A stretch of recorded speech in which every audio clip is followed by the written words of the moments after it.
Il est parfois difficile d'aller au bout des choses, mais on dit que plus le chemin est rude, plus la victoire est belle. Ça, c'est la Cyberdor, ou du moins ses prémices. Ce projet, je l'ai commencé en live il y a longtemps, à une époque où je streamais encore sans cam, sans avatar, et avec pour seul support visuel le partage de mon écran. Son objectif premier, servir de décor à cet avatar qui devait être le mien. Et quand je l'ai abandonné pour devenir un cube, alors j'ai aussi abandonné la Cyberdor. Cela fait maintenant 6 mois, ou peut-être 9, je sais pas trop, que ce projet traîne dans un dossier quelque part sur mon disque dur, dans l'attente que je le termine, et l'heure est venue. Je ne sais pas si j'avais réellement prévu de reprendre ce projet un jour. En vérité, plus un projet est ancien et plus je peine à le finir. Quelque part en moi, il y a un peu cette peur de voir les choses se terminer. D'ailleurs, c'est particulièrement vrai pour les romans que j'écris, parce qu'il y a quelque chose de douloureux à mettre un point final à une histoire et à dire adieu à ses personnages. Mais pour la 3D, c'est pas vraiment le cas. Non. Avec la 3D, c'est plutôt une très grosse histoire de flemme. Je ne peinais pas à terminer ce projet, je rechignais à le terminer. Grosse différence. Et c'est pour ça que j'ai décidé de me sortir les doigts du cube. Mais je sais que récupérer un vieux projet pour en faire quelque chose de nouveau, ce n'est pas ce qu'il y a de plus évident. Comme je le disais plus tôt, la Cyberdor devait servir de décor pour cet avatar, qui est plus ou moins la version 3D du moi de moi-même IRL, mais en plus stylé. Utiliser un avatar pour créer du contenu plutôt que son propre visage, c'est ce qu'on appelle faire du VTubing. Et dans ce monde un peu particulier, il existe une sorte de tradition qui consiste à faire ce qu'on appelle un début. Si j'ai bien compris, un début c'est plus ou moins une vidéo d'introduction qui va venir présenter notre avatar et venir établir son univers de façon plus ou moins cinématique. Et c'est là que ma Cyberdor entre en jeu. Dans cette optique et pour mon avatar humain, je m'étais prêtée au jeu de ce début. Le gros de l'histoire, c'était que moi, la personne de moi-même IRL, passe beaucoup trop de temps sur son ordinateur pour faire de la 3D et a fini par se faire absorber par celui-ci.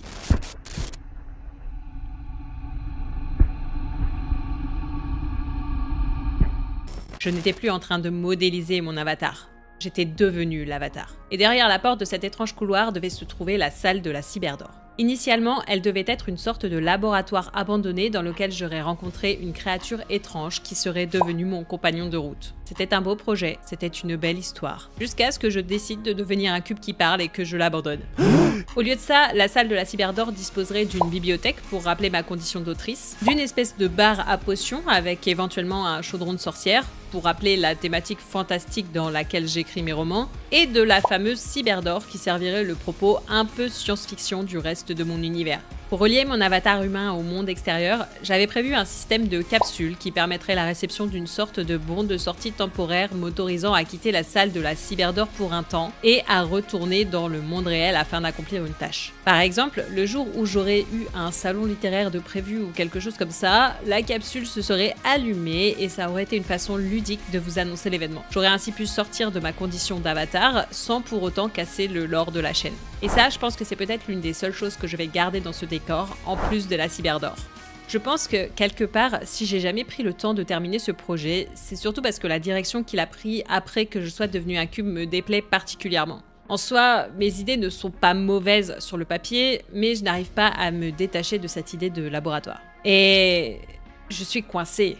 J'ai envie de terminer cette scène et de pouvoir l'utiliser comme décor principal pour mon CubeTuber. Problème, en passant de l'humain au cube, j'ai par la même occasion effacé le lore du décor et c'est ce qui m'a mené à ce semblant de scène totalement décousue. Alors, comment faire pour garder sa structure initiale tout en le rendant cohérent avec mon nouvel univers? Premièrement, il faut que je me débarrasse du superflu. Et pour savoir ce qui est superflu de ce qui ne l'est pas, il faut connaître l'histoire du CubeTuber, au moins dans les grandes lignes.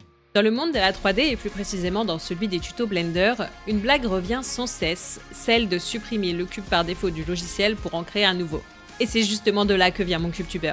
Un jour, j'ai sauvé in extremis un cube des antagonistes et de la destruction, mais pour ce faire, j'ai dû le réparer avec des pièces électroniques qui le maintiennent en vie et lui donnent cet aspect de télé cathodique. Cubot, c'est le nom qu'il a adopté après sa renaissance, pour me remercier me permet d'emprunter son corps métallique pour m'adresser à vous. Bon. Ça, c'est pour les grandes lignes. On rentrera dans les détails un autre jour. Pour l'instant, c'est suffisant pour établir un lien avec la Cyberdor. Étant donné que Cubot est composé de pièces électroniques et que ce sont apparemment elles qui le maintiennent en vie, on peut supposer qu'il dispose également de batteries et de fil en aiguille, en déduire qu'il a besoin d'un local pour se recharger et effectuer ses entretiens. Ça y est, j'ai trouvé comment utiliser la Cyberdor de façon à ce qu'elle colle réellement à mon univers. Maintenant, il faut décider de ce qu'il y aura dans mon local en plus de la Cyberdor, et pour ça, rien de mieux que de poser ses idées dans un petit croquis. L'enjeu, c'est de garder la structure initiale de la pièce que j'ai faite en 3D, comme ça m'évitera de tout recommencer. Maintenant, qui dit pièce de recharge dit forcément station de recharge. Ce qu'il faut pas oublier, c'est qu'on est dans un univers de science-fiction un peu cyberpunk. Donc, brancher le cube à une simple prise, aucun intérêt. Non, ma station de recharge sera composée de 2 plateaux magnétiques entre lesquels Cubot flottera pour se recharger. La bibliothèque du mur incliné, je ne la trouve plus pertinente. Il faut que je trouve quelque chose à mettre en place. Mais quoi ? On verra plus tard. Tout ce que je sais, c'est que ce local peut me ramener à mon projet initial de laboratoire. Ce serait pas forcément déconnant, vu mon univers. Après tout, Cubot pourrait avoir pris possession d'un ancien laboratoire dans lequel des antagonistes auraient pu faire des expériences étranges sur ses compatriotes cubiques. Ça pourrait expliquer la présence d'une technologie étrangère au reste des cubes et le fait que Cubot s'installe ici plutôt qu'ailleurs pour recharger son corps mécanique un peu particulier. Ok. Maintenant, il faut déterminer les éléments qui figureront dans le laboratoire. Je n'ai pas vu beaucoup de films de science-fiction, mais j'ai cette image d'une cuve remplie de liquide dans laquelle flottent des trucs étranges, des corps et... Dans la mienne, je ferai flotter un cube. Ce sera comme si les antagonistes s'étaient amusés à faire des expériences dessus dans un passé plus ou moins lointain.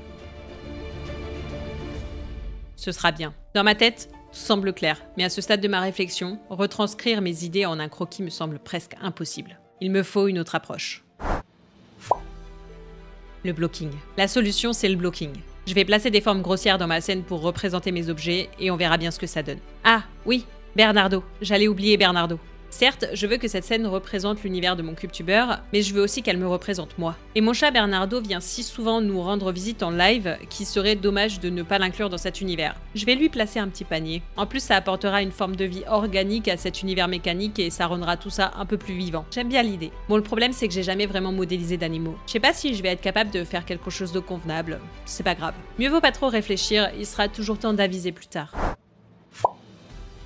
Mon blocking terminé, j'extrais une image de ma scène 3D sur laquelle je vais venir redessiner des éléments. Comme je veux absolument rappeler mon côté autrice, puisque c'est pour ça que j'ai commencé la 3D après tout, et comme je n'ai plus de bibliothèque, je vais mettre des livres sur une étagère. Au-dessus de cette étagère, je vais mettre un tableau avec plein de schémas scientifiques et des formules mathématiques comme on pourrait en trouver dans un laboratoire scientifique finalement. Et comme les chats sont toujours en train de faire tomber des choses, je pense que Bernardo pourrait avoir cassé une fiole de liquide étrange dans lequel il aurait marché avant de retourner se coucher. J'aime bien cette idée de chaos, ça apporte un peu de vie supplémentaire à la scène.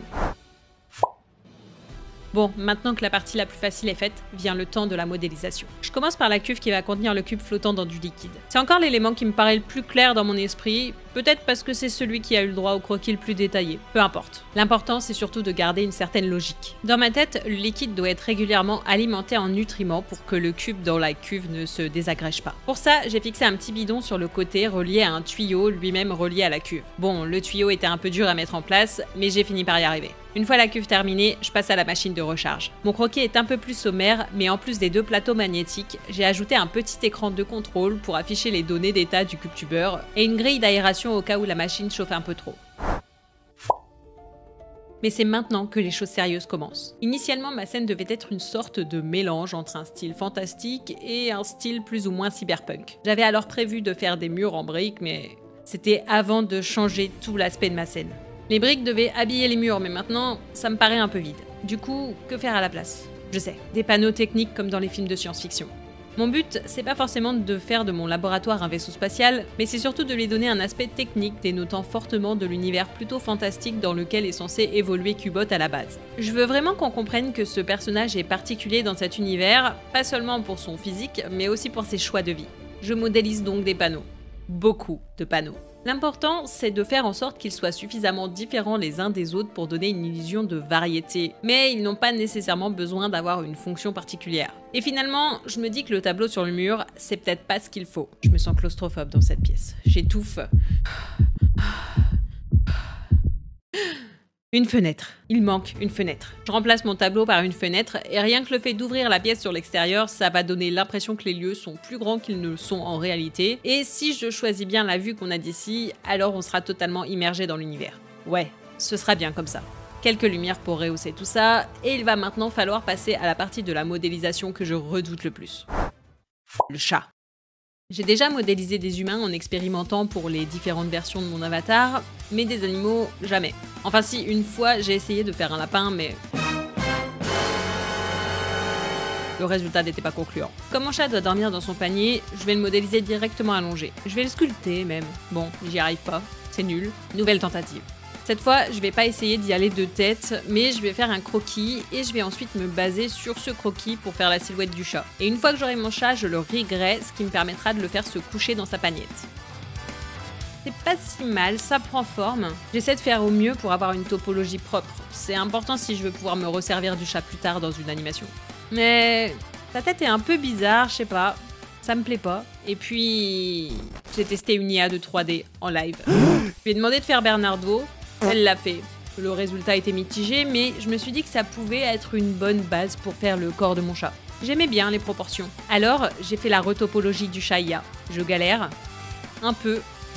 Beaucoup. Et puis finalement, j'arrive à quelque chose.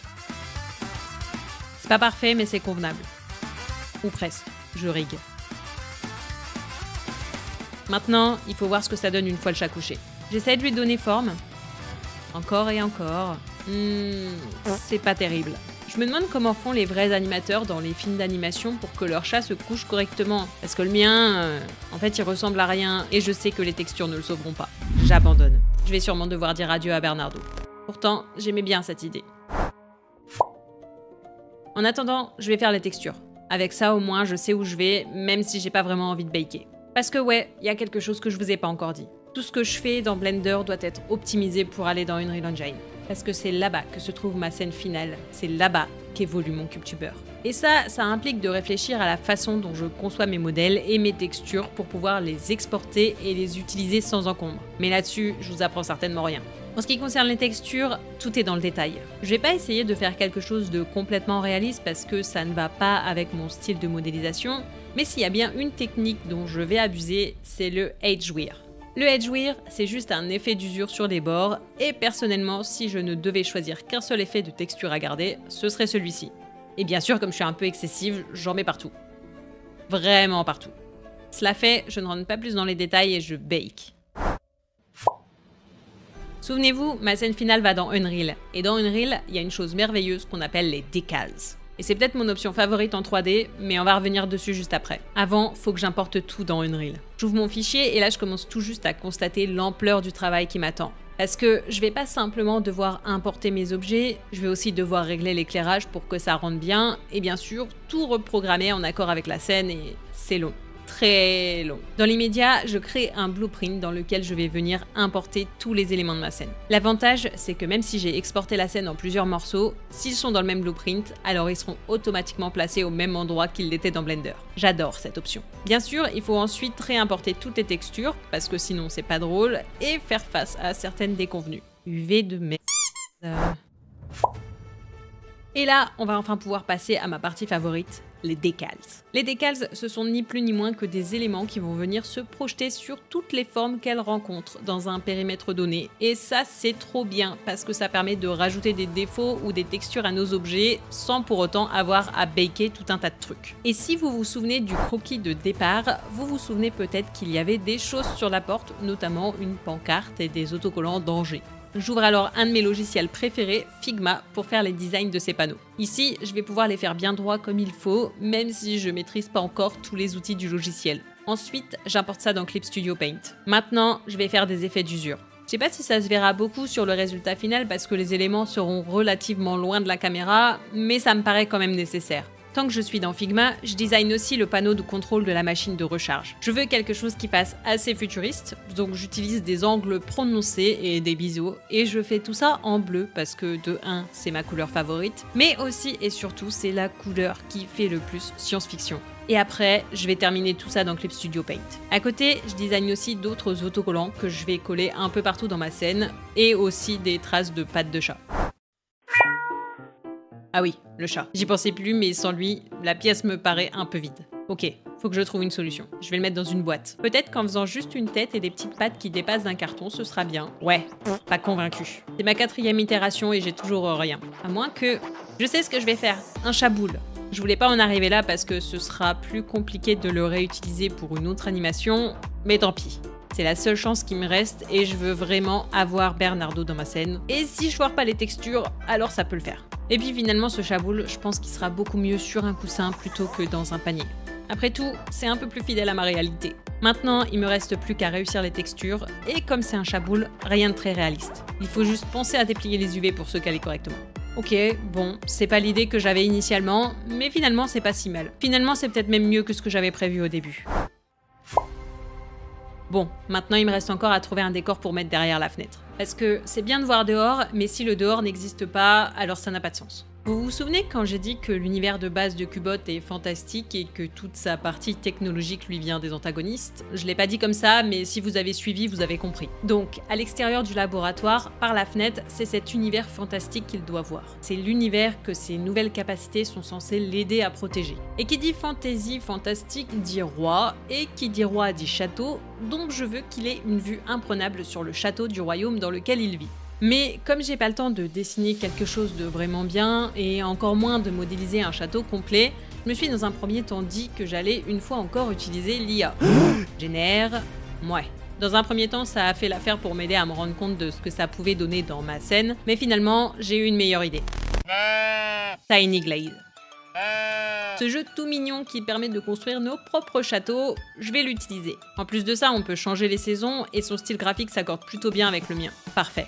Ça va me permettre de disposer du même décor dans plusieurs ambiances. Je sais pas encore si le château officiel des cubes dans cet univers ressemble à ça, à mon avis pas vraiment, mais comme j'ai rien défini pour l'instant à ce sujet, on dira que ça fera l'affaire.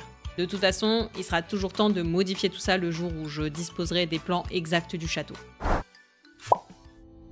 En attendant, je mets tout ça dans une reel. Je rajoute quelques items, des livres, une fiole brisée au sol, quelques décals, quelques lumières, et...